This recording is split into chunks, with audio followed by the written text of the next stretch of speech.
Hello, faithful, and welcome to a new edition of White Throne Metal Radio's Top 10 Songs. I am your host, Keven Crothers, station manager for White Throne Metal Radio and staff writer for Heaven's Metal magazine. Today we want to talk about traditional Christian hard rock heavy metal band Philadelphia. Philadelphia released 2 albums back in the day. Tell the Truth was their debut, with a follow-up, Search and Destroy. And then they had a 3rd album they released just about 3 years ago now called Warlord. If you haven't seen any of those, you know, the debut was this guy here. See if I can pull this out, get the glare off of the album, as it were. This was a debut on Patmos Records. I've often wondered if Patmos was an actual label. They didn't have.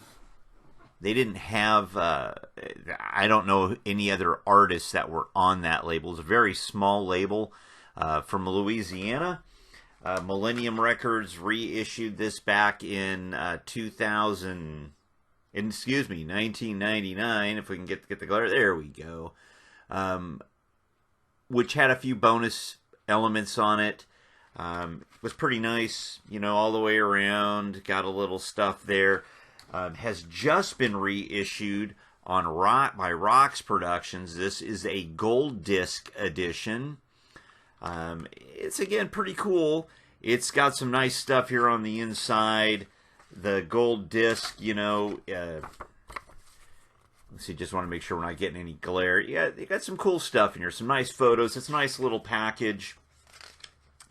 I know Philadelphia played Cornerstone in '86, I think it was, which was the follow-up, which was Search and Destroy.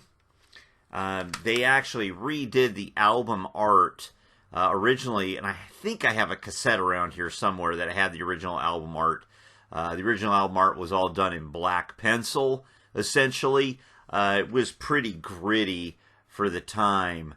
And, you know, some people thought that the lead vocalist, who is also the bass player for Philadelphia, which is Brian Clark, kind of had a vibe like Thin Lizzy, essentially, as far as...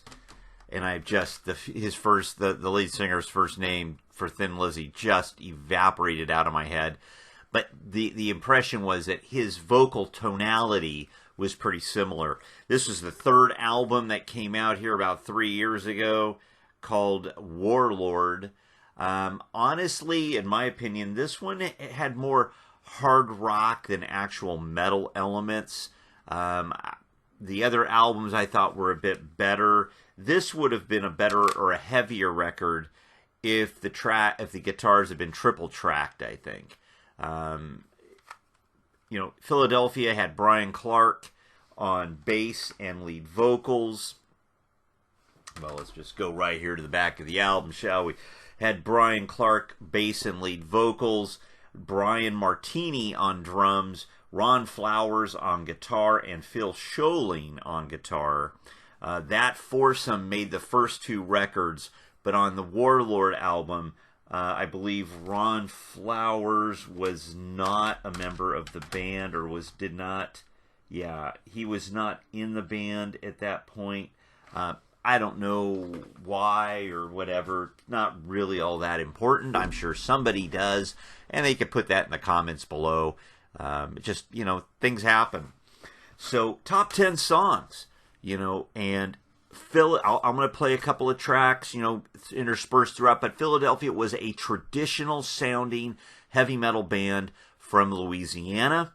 The debut album really hasn't aged that well, in my opinion. There's a couple of songs on there. There's one real gem of a track, but coming in at number 10 is the title track, To Tell the Truth, and it's just a straightforward mid-tempo heavy metal tune, and it good song. You know, it's a good song, nice hook, the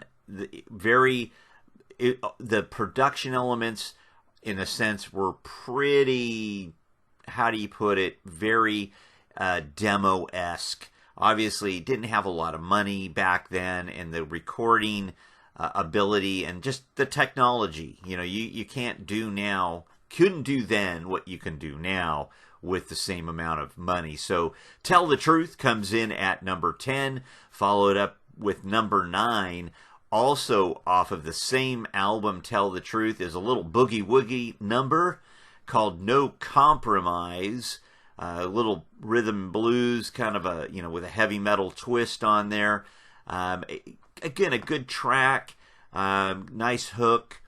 One of those things where you could tell it's an early type song. Every band used to have something like that back in the day. I mean, look, Stryper's second record, Together Forever, was a little, rhythm and blues, boogie-woogie type thing, right? So coming in at number 9 was No Compromise. Now coming in at number 8 is the lone song off of the Warlord album, and it's the track Sane Asylum. It's a fast, upbeat number. Let me play something from that song for you right now. Paper will burn and it can't buy you love. Money can't buy everything, it's true. But it can buy enough to bury you. You need asylum. Oh, sane asylum. Sane Asylum. It is the heaviest track, fastest, definitely the most upbeat, fastest track on that record. I dug it. It was the one thing when as I've listened to it, I mean, the title track, Warlord, was originally written back in 86, 87. They actually played that song at Cornerstone back then, and there's some bootleg YouTube footage of the band playing that song. I think definitely would have benefited from a heavier sounding production value. Again, I think it just needed a little bit more grit, in my opinion. Good song, but Sane Asylum, for me, really steals that record all the way around. Philadelphia sometimes had this sense of they could write heavier stuff and then some slightly more commercial stuff. Pretty much everything on this list is what I usually go with is the heavier sounding material. So Sane Asylum comes in at number 8. Coming in at number 7, off the first entry off of their second album, Search and Destroy, is the track Showdown. Again, this one's a little more melodic. Good hook. It's kind of a picked out, kind of a staccato verse and chorus. Definitely it was a single, if I remember correctly. It was like there were 2 songs that were kind of pushed as a quote unquote single on this record. I want to say Showdown and Oh My Boy were 2 songs that were used for the radio. So Showdown comes in at number 7. Coming in at number 6, off of the debut, Tell the Truth, the fastest song on that album. And let me play a clip of that for you right now. The song is called Razor's Edge. Out of control as the sin takes its toll. Sadness. One foot in the grave, will you lose? Who will save your arm? The razor's edge.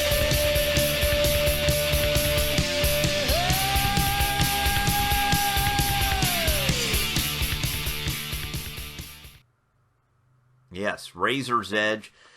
It had a really upbeat part. Then it kind of would break down into the verses or pre-chorus had kind of almost like a progressive element to it. A couple of breakdowns before it went back into the chorus. Good song. One of these things where I think it could have been worked out a little bit better. But again, I've always liked the fast stuff. Doesn't have to be a thrash metal song or something like that, but I've always liked the upbeat tunes. They break the ice. They bring that energy, and Razor's Edge definitely does that. That comes in at number 6. Coming in, here we are in the top 5. This is also off of Search and Destroy, album closer, Decision Time. Let me play something from that for you right now. We walk in the light, and we will never walk alone. For the Lord will be our guide until the end of time. Will your still conspire, consumed in holy fire? Is it evil, or the truth that you desire? This is our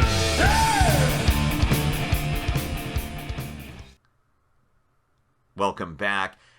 You know, it has a better chorus, a better hook. The album itself had better production, heavier sounding record than To Tell the Truth. Decision Time, the album closer, good guitar solo. You know, back then in '86, whenever you wanted to get like that bigger sounding, you just added that reverb, and that really seemed to bring that song. I think it had a good hook to it. Decision Time comes in at number 5. Coming in at number 4 is also off of Search and Destroy, Mirror Man. A great song. You know, it's got a great riff, great hook. And, I mean, the thing with Search and Destroy, it was basically a concept album. I don't know how smart or wise it would have been to be your second record to be a concept album. But it was a concept record. You know, you had the elements there of the character, different Bobby, the main character, basically being dogged by Satan the whole time. And Mirror Man, you know, was one of those songs that had a darker edge to it. A great tune comes in at number 4. Coming in at number 3, go right back to Tell the Truth. This is the gem off of this album. It stands out. It is better than everything else on this record, in my opinion. It's the long, almost progressive New Jerusalem. It starts off with this haunting guitar intro and great melodic part, and then it finally cranks in. About 3 minutes in, it kicks into the song, full-on riffage.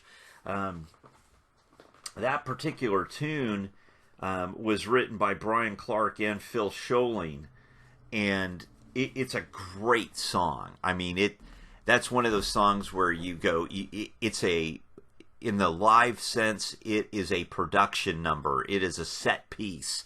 You build it up to that, the whole show. I mean, you could see I hate to be so cheesy 1980s, but you could, when the song would play, you could imagine the dry ice blowing off the stage, the lights going down low, and when the riffs kick in, the guitar playing, it's a rockin' tune.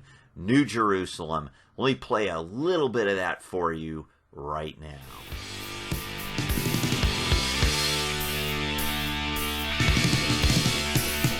Behold the New Jerusalem, sent down from God above. The dreams and all his sins fulfilled, the city of his love. And all the angels sing for her, their songs are ever heard. In the city of our Savior, in the city of his love.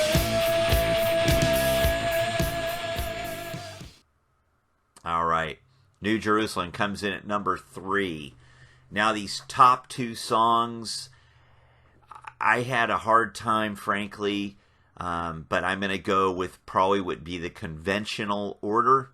I don't know what's conventional here. Number 2, off of Search and Destroy, is an upbeat driving tune. For a long time was it's definitely my second favorite song off this record because it's at number 2.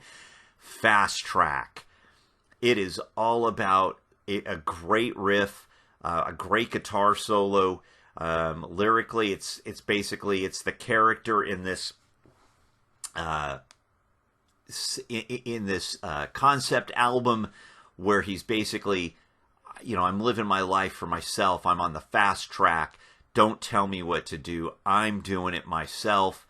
And, it's lyrically, it's very dark. Musically, this song rocks. Absolutely just rocks. I play it, I want to crank it up full blast.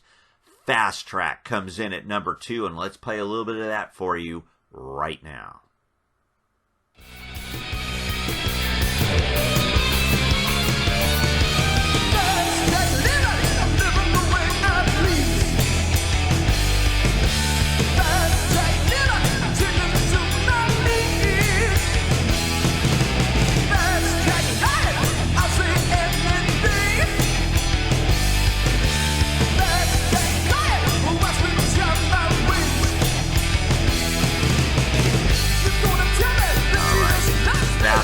Again comes in at number 2, which leads us to my number 1 song, my favorite Philadelphia tune.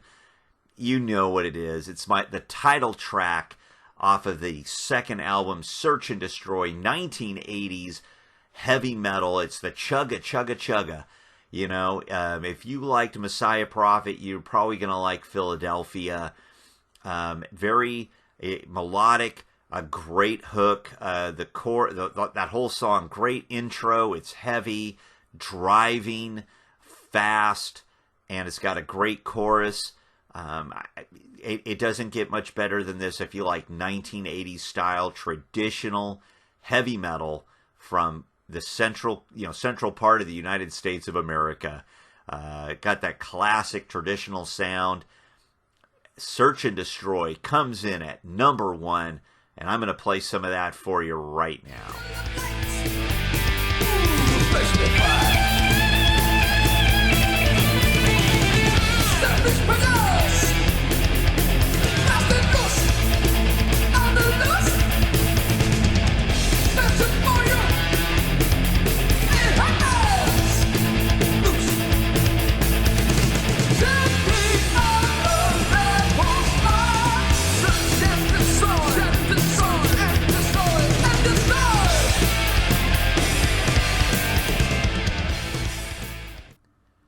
Could it get any better? I guess it could, but they only released 3 records. Maybe we'll get another one, not sure.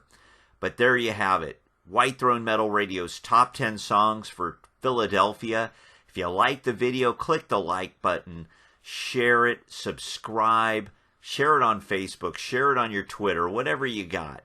I really appreciate all of the new subscribers, and I hope you've enjoyed the video. Like, link, subscribe. I appreciate it. Don't forget to say your prayers, and God bless.